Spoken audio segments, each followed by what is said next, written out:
እኔ አንዲት አጋዘን ነኝ።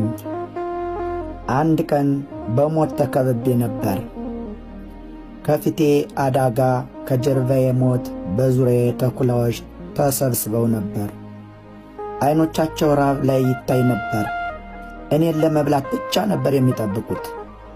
ያኔ ማንም አልነበረኝም፣ የሚያድነኝ፣ የሚያበረታኝ፣ የሚያነሳኝ። ግን አንድ ነገር ብቻ አስብ ነበር፣ መኖር አለብኝ። ፈርቼ ነበር፣ በጣም ፈርቼ ነበር። ግን ተስፋ አልቆረጥኩም። በኃይል ሁሉ ዘለልኩ። በእግሬ መታወትና ሮጥኩ። እነሱም እንደ ጥላ ተከተሉኝ። ነገር ግን ከሩቅ ሆኖ አጮልቆ የሚልክ አንድ እንስሳ ነበር። ሊያድነኝ ግን አይችልም፣ ሊረዳኝም አይችልም። ግን የሞቱ መርዶን ለማብሰብ በጉጉት ተጠብቆ እየተመለከተኝ ነበር። ይህ የክፉ ሰው ምሳሌ ነው። ሊረዳኝ አይችልም፣ ግን ስተወድቅ ለማየት ይጓጓል። ማምለጫ ሳጣ ወደ አንድ ኩሬ ዘለልኩ። በውሃው ውስጥ አዞዎች ነበሩ። ያኔ ሁሉም ነገር ያበቃ መሰለኝ።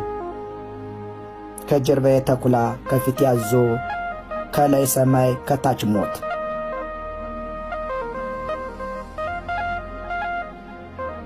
አሁንም ተስፋ አልቆረጥኩም። በደመ ነፍስ መዋኘት ጀመርኩ። ሰውነቴ ደክሞ ነበር፣ ልቤ ግን አልተሸነፈም።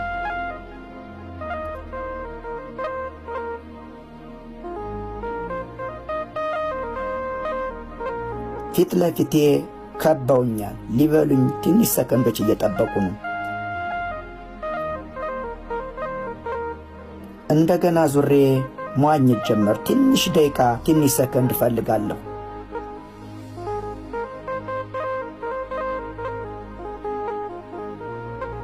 ወደ ታች ተመለስኩ።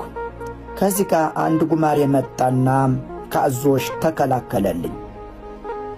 ለጥቂት ሰከንዶች ብቻ።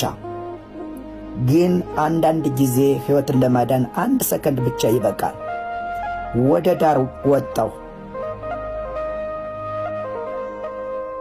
ግን እዚህም ተኩላዎች ቆመው እየጠበቁኝ ነበር። ይህ እንስሳ ለማብሰር እየተከታተለኝ ነው። ከሞት ጋር ተፋጠጥኩ። በዚያን ጊዜ ወደ መሃል ለመግባት ሞከርኩ። አሁንም በሕይወት የመኖር ተስፋዬን የሚያለመልም ነገር አየሁ። ዝሆኖች መጡ፣ ተኩላዎችን አባረሯቸው። ለአፍታ ተስፋ ታየኝ።